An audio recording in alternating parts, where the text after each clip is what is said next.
मेरे संग संग दुनिया की रंग रंग दुनिया को दिखलाएंगे। चल मेरे संग संग दुनिया की रंग रंग दुनिया को दिखलाएंगे।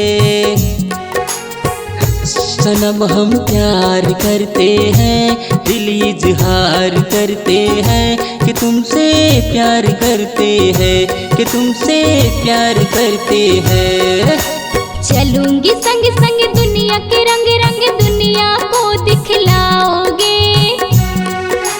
चलूंगी संग संग दुनिया के रंग रंग दुनिया को दिखलाओगे। सनम हम प्यार करते हैं, दिल इजहार करते हैं कि तुमसे प्यार करते हैं, कि तुमसे प्यार करते हैं।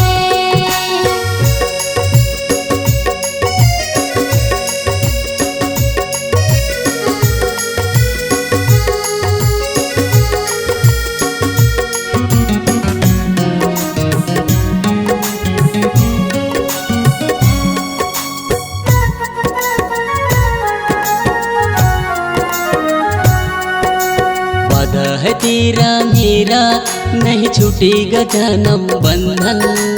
वादा है तेरा मेरा नहीं छूटेगा जन्म बंधन। जन्म जन्म के साथ रहेगा टूटेगा ना ये बंधन। जन्म जन्म के साथ रहेगा टूटेगा ना ये बंधन।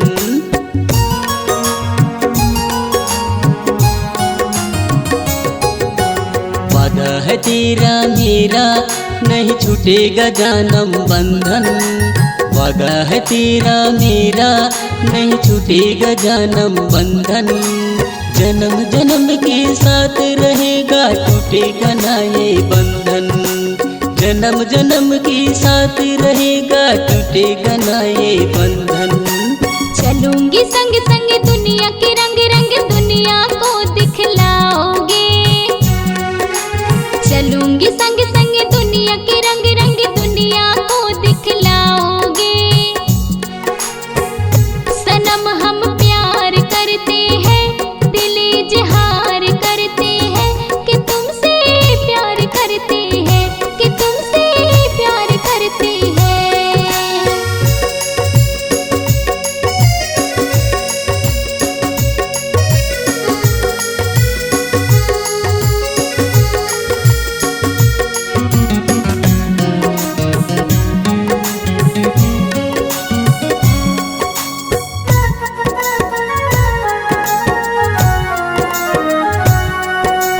प्यार का आवाज है मेरा नहीं छोड़ूंगा जन्म बंधन।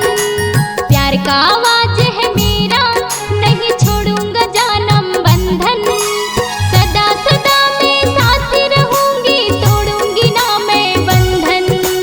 सदा सदा मैं साथ रहूंगी तोड़ूंगी ना मैं बंधन।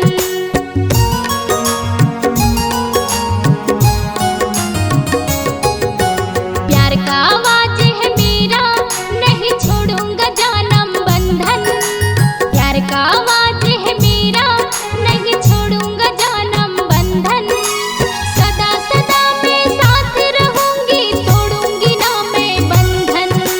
सदा सदा मैं साथ रहूंगी तोड़ूंगी ना मैं बंधन। चल मेरे संग संग दुनिया की रंग रंग दुनिया को दिखलाएंगे।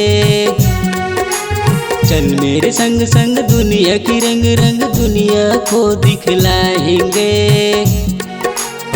सनम हम प्यार करते हैं, दिल इजहार करते हैं कि तुमसे प्यार करते हैं, कि तुमसे प्यार करते हैं। चलूंगी संग संग दुनिया के रंग रंग दुनिया को दिखलाओगे। चल मेरे संग संग दुनिया की रंग रंग दुनिया को दिखलाएंगे। सनम हम प्यार करते हैं, दिल इजहार करते हैं कि तुमसे प्यार करते हैं, कि तुमसे प्यार करते हैं, कि तुमसे प्यार करते हैं, कि तुमसे प्यार करते हैं, कि तुमसे प्यार करते हैं। कि तुम